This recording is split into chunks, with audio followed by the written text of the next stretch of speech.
India Honda Creta car है जिसमें हम सस्पेंशन का काम कर रहे हैं। इसका फ्रंट सस्पेंशन और रियर का भी काम कर रहे हैं। क्योंकि यहाँ देख सकते हो इसका हमने सॉकअप सर लिंकेज वगैरह सब चेंज कर दिया है, ये सब नया डाला है और स्टीयरिंग का काम किया है, क्योंकि यहाँ पर आप देख सकते हो। और पूरा सब फ्रेम को हमने क्लीन करके लिया है। इसका लोअर आर्म भी ख़राब था तो भी हम इसमें नया इंस्टॉल कर रहे हैं, जो कि यहाँ आप देख सकते हो। इसका जो पार्ट्स ख़राब था वो पार्ट्स हमने इसमें रिप्लेस किया है, ये आप इधर देख सकते हो।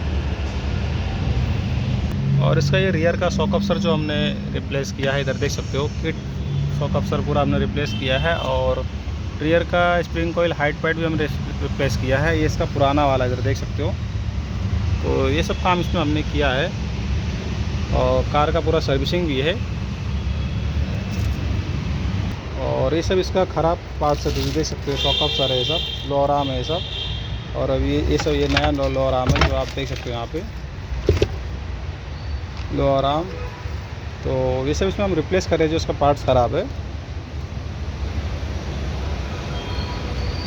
इसके शॉकअप के लिए अपने को इसका ग्रिल खोलना पड़ता है, ऊपर वाला देख सकते हो। इसका शॉकअप का बोल्ट खोलने के लिए तो ये सब हमने खोला हुआ है और अभी फिटिंग इसका चालू है फाइनली, जो आप यहाँ पर देख ही सकते हो।